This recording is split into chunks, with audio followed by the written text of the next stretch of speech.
Entró al tribunal como si fuera un juego. Acomodó el traje, miró a los lados con esa expresión de quien está aburrido en una junta sin importancia y sonrió. No una sonrisa nerviosa. No la sonrisa de quien intenta parecer tranquilo cuando se está desmoronando por dentro. Era una sonrisa de escarnio del tipo que dice: están perdiendo su tiempo y yo lo sé mejor que cualquiera aquí adentro. Mientras el fiscal leía los cargos en voz alta, movía la cabeza de un lado al otro, como si estuviera escuchando un chiste mal contado. Cuando las fotos de la escena del crimen fueron exhibidas, desvió la vista hacia el techo. Cuando la familia de la víctima entró a la sala, una madre que había enterrado a su único hijo 2 años antes, él no demostró absolutamente nada.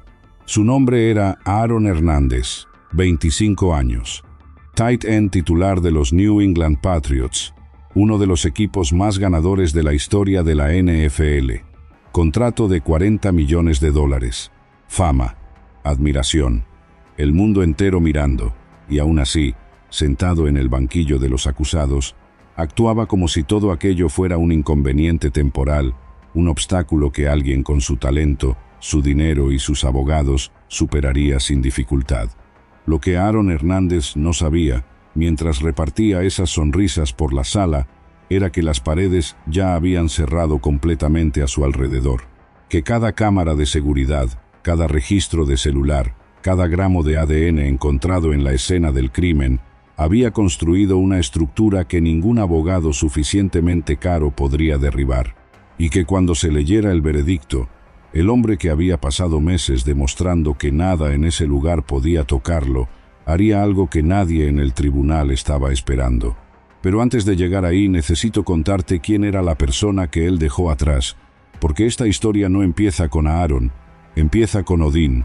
Cuéntame en los comentarios. ¿Cuál es tu nombre y desde qué ciudad estás viendo? Me encanta ver de dónde viene toda esta gente. Ahora vamos al principio de todo.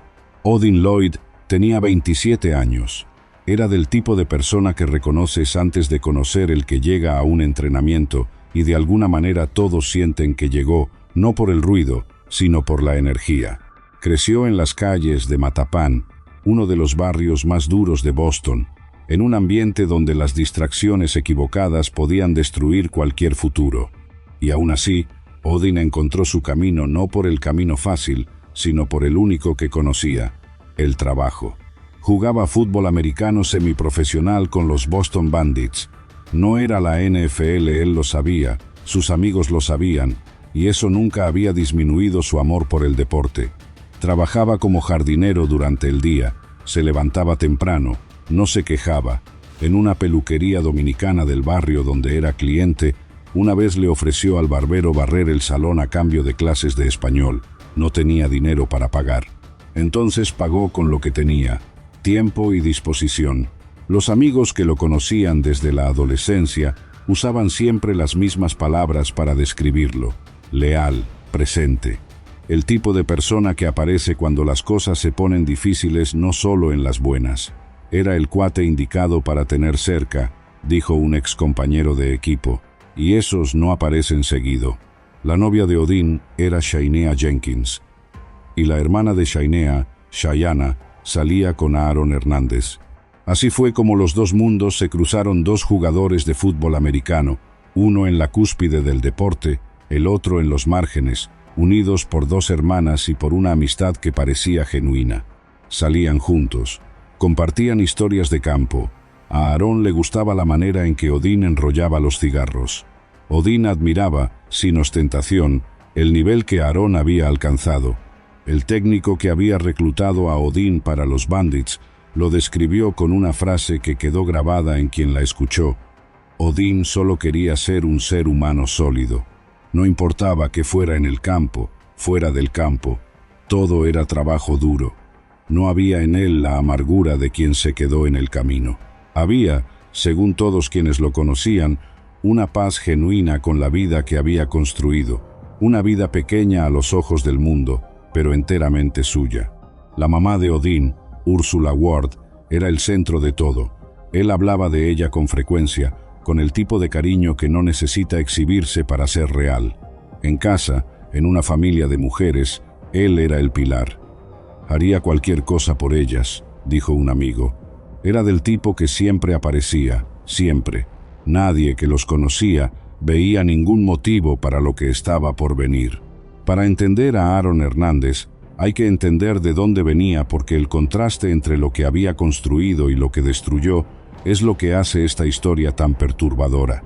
Creció en Bristol, Connecticut, la ciudad sede de ESPN, donde se convirtió rápidamente en el atleta más grande que esas calles habían producido en generaciones.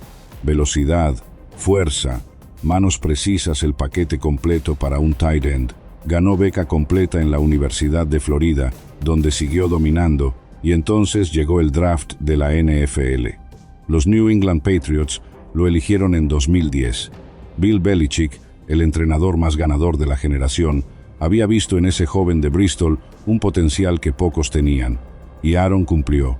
En 2012, con apenas 22 años, firmó una extensión de contrato de 5 años, $40 millones, 12,5 garantizados. Era el tipo de número que transforma la vida no solo de una persona, sino de una familia entera, de un barrio entero. Los fans lo adoraban, sus compañeros lo respetaban. Tom Brady jugaba con él, el mundo miraba. Pero había otro Aaron Hernández que los reflectores no iluminaban. El Aaron que nunca había logrado separarse completamente de las calles de Bristol, que mantenía cerca a amigos de la infancia con historias criminales que no combinaban con los pasillos del Gillette Stadium, que personas cercanas describían como paranoico, convencido de que alguien siempre estaba hablando a sus espaldas, intentando cruzarlo, intentando disminuirlo, que interpretaba cualquier gesto de falta de respeto, real o imaginado, como una amenaza que necesitaba respuesta. Era una tensión que había durado años sin explotar, hasta junio de 2013. La noche del 16 al 17 de junio de 2013, Odin Lloyd recibió un mensaje de Aaron Hernández. Quería encontrarse. Odin salió de casa alrededor de las 2:30 de la madrugada, subió a un Nissan Altima plateado que lo esperaba en la calle y se fue. La hermana de Odin, Shaquila, vio el carro desde la ventana. Le pareció raro el horario, pero era Aaron, y Aaron era, según ella sabía, amigo de su hermano. Alrededor de las 3:20 de la madrugada, Odin le envió un último mensaje a Shaquila, 3 letras, NFL. Era su manera de decirle que estaba con Aaron Hernández. Fue el último mensaje que envió. A las 3:23 de la madrugada, cámaras de seguridad de establecimientos en los alrededores de un parque industrial en North Attleboro, Massachusetts, registraron el Nissan Altima entrando a la zona. 4 minutos después, las mismas cámaras registraron el carro saliendo en dirección a la mansión de Aaron Hernández.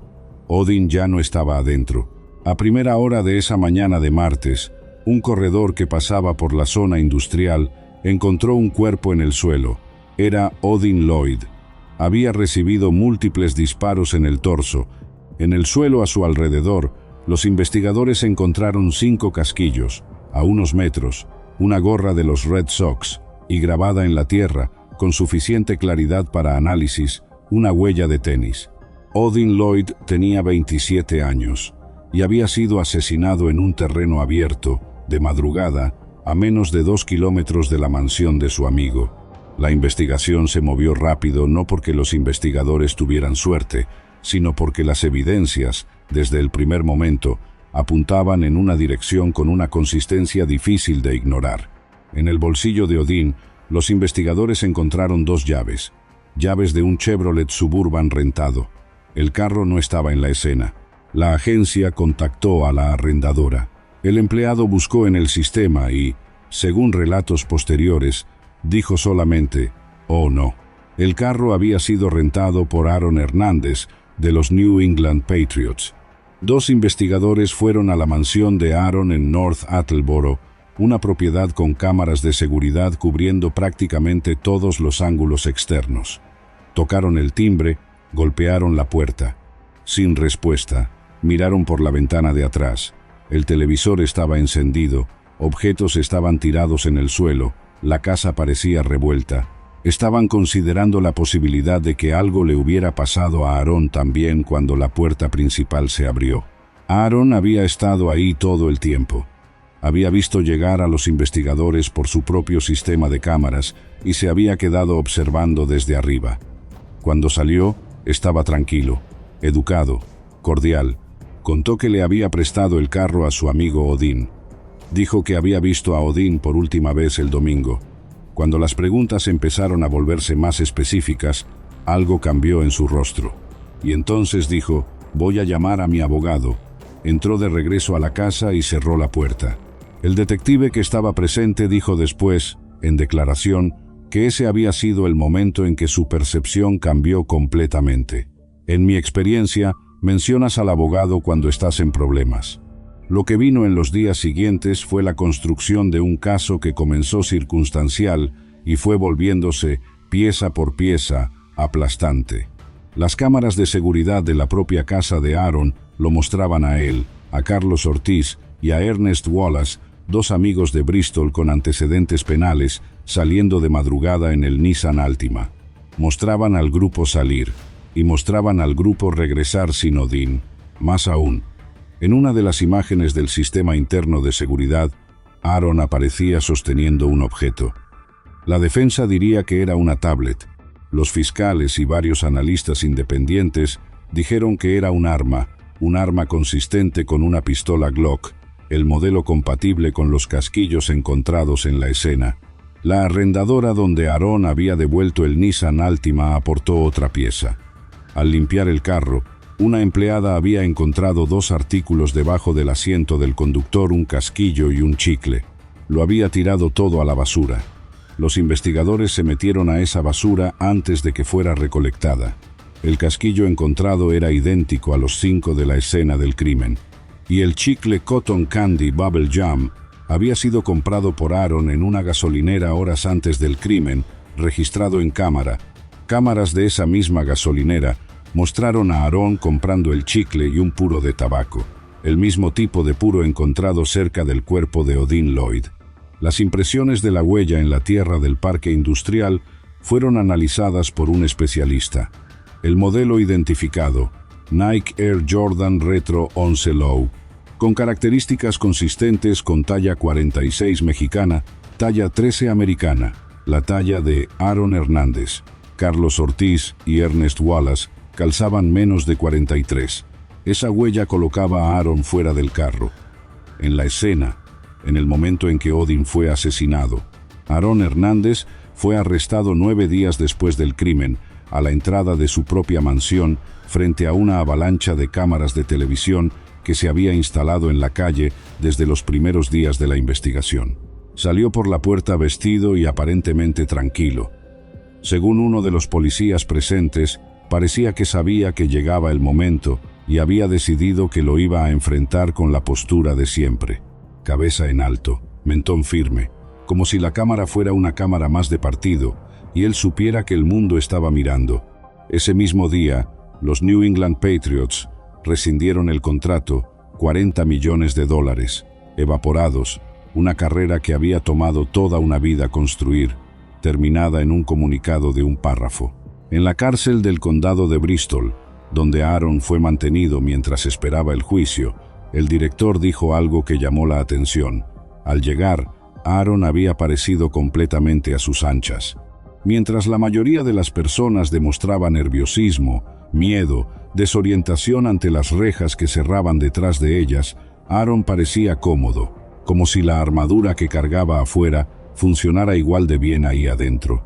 Pero las personas más cercanas a él, las que de verdad lo conocían, sabían algo que la armadura ocultaba.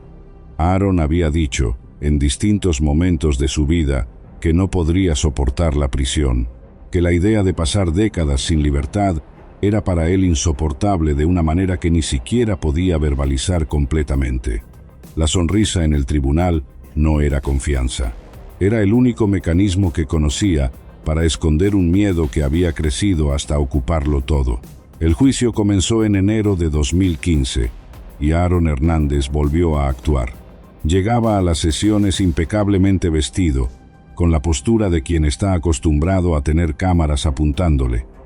Le sonreía a sus abogados durante los cuchicheos, como si estuvieran comentando algo chistoso. Cuando el fiscal hablaba en tono más serio, Aaron ponía cara de exasperación del tipo que dice, ¡qué exageración! Observadores que cubrían el caso describieron momentos en que parecía estar en la banca viendo un partido malo del equipo contrario, presente, pero por encima de la situación. Al otro lado del pasillo, la mamá de Odin Lloyd, Ursula Ward, asistía a cada sesión.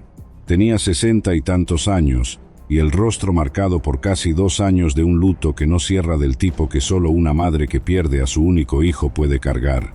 Iba porque sentía que era su obligación estar ahí, para que el nombre de Odin no desapareciera en medio del circo en que se había convertido el caso, para ser el recordatorio, en ese tribunal, de que en el centro de todo aquello había una persona real que ya no estaba viva.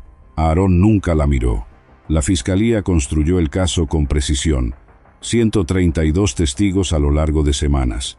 Cámara por cámara, casquillo por casquillo, la huella en la talla correcta, el chicle comprado horas antes, el puro encontrado junto al cuerpo, el ADN de Aaron en las cápsulas, la imagen del Nissan saliendo a las 3:27 de la madrugada 4 minutos después de llegar, 4 minutos para todo, y regresando a la mansión sin Odin. Uno de los momentos más tensos del juicio fue cuando la fiscalía llamó a Cheyenne Jenkins al estrado, la prometida de Aaron, la madre de su hija, la hermana de la novia de Odin. Cheyenne había recibido un mensaje de Aaron pidiéndole que desechara una caja que había en el sótano de la casa. Ella lo había hecho sin preguntar el contenido. Tiró la caja en un contenedor de basura en una calle que no podía identificar con precisión. La fiscalía creía que esa caja contenía el arma del crimen que nunca fue encontrada. En el estrado, Cheyenne fue interrogada sobre la caja, sobre qué había adentro, sobre dónde la había tirado. «¿Dónde la desechaste?», preguntó el fiscal. «En un contenedor», respondió ella. «¿Y dónde estaba ese contenedor?». «No sé». La sala se quedó en silencio. Una mujer había tirado una caja con contenido desconocido a petición de su novio y no sabía dónde. Un jurado dijo después que ese momento había sido el que consolidó su convicción. El arma nunca apareció, pero su ausencia, en ese contexto, dijo más que su presencia podría haber dicho. La defensa hizo lo que pudo. Argumentó que Aaron había sido el objetivo más obvio desde el principio por su fama, que la investigación se había fijado en él sin explorar otras posibilidades, que las evidencias eran circunstanciales. Intentó cuestionar el análisis de ADN, la confiabilidad de las cámaras, la credibilidad de algunos testigos. Lo que la defensa no pudo cuestionar fue el conjunto. La convergencia de evidencias independientes que apuntaban al mismo punto era demasiado grande para que cualquier argumento individual la desarmara. Aaron nunca subió al estrado. Sus abogados llamaron solo 3 testigos de la defensa y cerraron el caso. El jurado se retiró a deliberar. Fueron 7 días. 7 días en que los jurados revisaron cada detalle, cada imagen, cada dictamen. Una jurada describió después el proceso. Fuimos entrada por entrada, evidencia por evidencia. Nadie quería equivocarse. Era una de las decisiones más pesadas que cualquiera de nosotros había tomado. La familia de Odin esperó. Los amigos esperaron. La mamá de Odin esperó con la dignidad de quien ya había perdido lo más importante y sabía que lo que viniera ahora no devolvería nada, pero seguía importando. Cuando el jurado regresó, el tribunal se llenó en minutos. Periodistas de todo el país estaban presentes. La decisión había sido esperada por meses, anticipada por una cobertura mediática que algunos compararon con el juicio de O.J.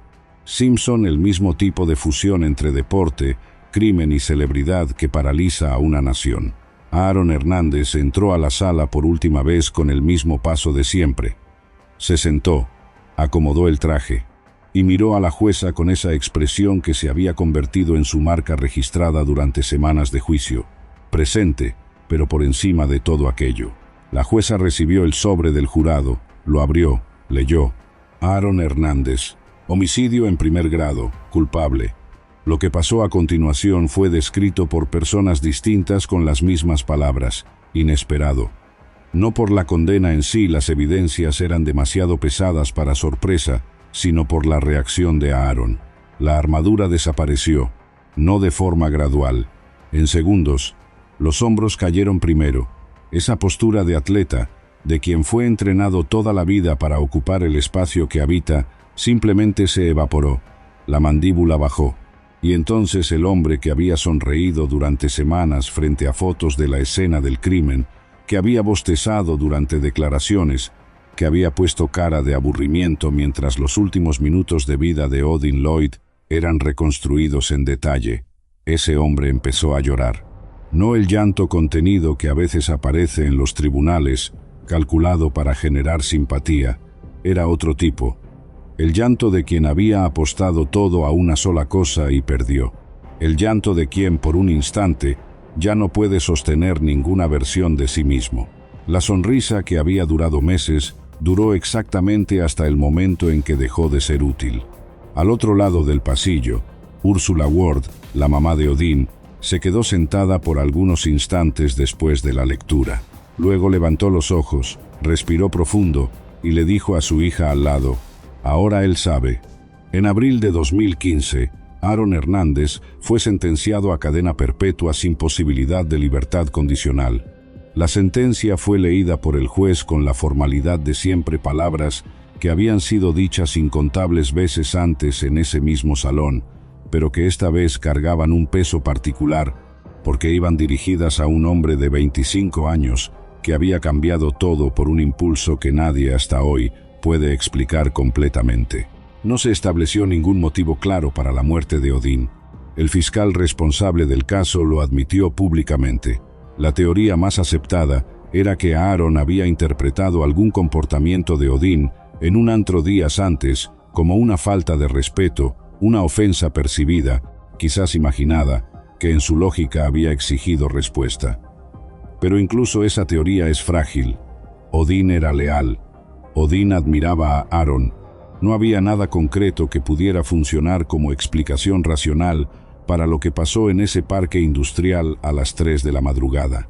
Carlos Ortiz y Ernest Wallace, los dos amigos de Bristol que estaban en el carro con Aaron esa noche, fueron juzgados por separado. Ortiz había admitido estar presente, pero dijo que se había quedado dormido en el asiento trasero y solo despertó cuando el carro se detuvo. Ninguno de los dos accedió a testificar contra Aaron. Fueron condenados como cómplices 4 años y medio a 7 años cada uno. Años que, puestos al lado de la perpetua de Aaron, parecían casi abstractos. La fachada de Aaron tardó en resquebrajarse dentro de la prisión. Por meses, mantuvo la postura, escribía cartas, hacía amistades, intentaba ocupar el espacio con la misma presencia que siempre había tenido.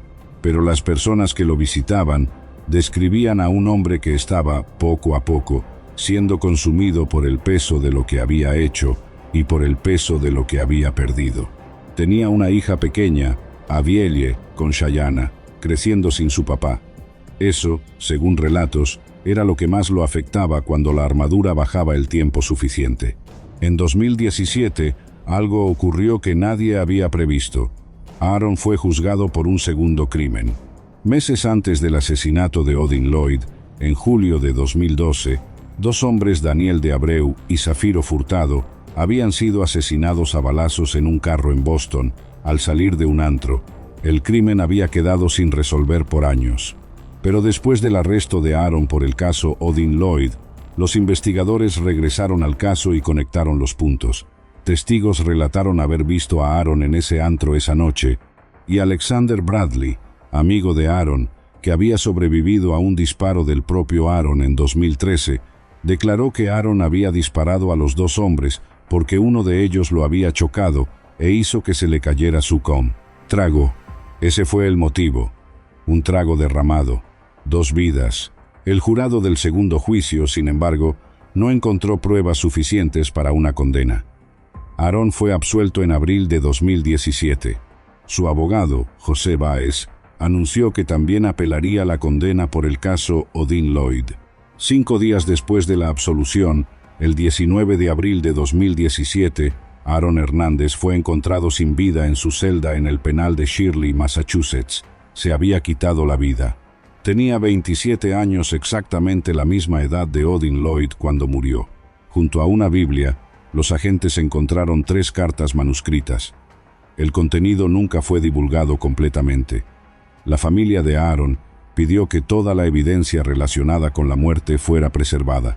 La mamá de Odin, Ursula Ward, quien había pasado años luchando por justicia para su hijo, supo de la noticia y dio una declaración que detuvo a todos quienes la escucharon. Hoy hablo por Odin, no por el hombre que le quitó la vida. Hablo por las madres que están por ahí luchando por sus hijos sin tener voz. Nunca van a entender lo que es esta pérdida si no están en este barco. Perdí a mi mejor amigo, perdí a mi hijo, perdí al amor de mi vida. Hay algo que queda después de una historia como esta, algo que va más allá de los hechos y las fechas y los casquillos encontrados en la basura de una arrendadora. Aaron Hernández había construido una versión de sí mismo que dependía de nunca parecer vulnerable, de nunca demostrar miedo, de siempre estar por encima de la situación. Era una armadura que había funcionado en canchas de fútbol americano, en antros de Boston, en conferencias de prensa, y que había llevado al tribunal como si fuera el mismo tipo de cancha, un lugar donde la actuación correcta podía cambiar el resultado. Pero los tribunales no funcionan así. Las cámaras de seguridad no se impresionan con la postura. Los casquillos de bala no se convencen con labia. Y un jurado que pasó 7 días analizando evidencia por evidencia no fue convencido por la sonrisa de un hombre que había decidido que era más listo que todos en la sala. La armadura cayó no cuando fueron presentadas las pruebas, cayó cuando una palabra fue leída en voz alta y volvió todo irreversible, porque el miedo que Aaron había ocultado por meses, el miedo de nunca más salir de ese lugar, que amigos confirmaron que había expresado en voz alta más de una vez.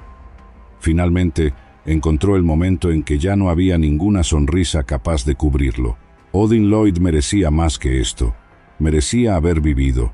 Merecía haber llegado a casa esa madrugada, haberse despertado a la mañana siguiente, haber seguido barriendo el salón del barbero a cambio de clases de español, haber jugado una temporada más con los Boston Bandits, haber amado a su novia, haber cuidado a su mamá. No tuvo nada de eso. Y el motivo, la razón real, concreta, que justifique lo que pasó quizás nunca llegue. Si esta historia te llegó, deja el like, ayuda mucho al canal a alcanzar a más gente cada semana. Y cuéntame en los comentarios, ¿crees que la arrogancia de Aaron dentro del tribunal pesó en la decisión del jurado? ¿O las evidencias eran tan sólidas que su comportamiento no hacía ninguna diferencia? Me muero por leer lo que piensas.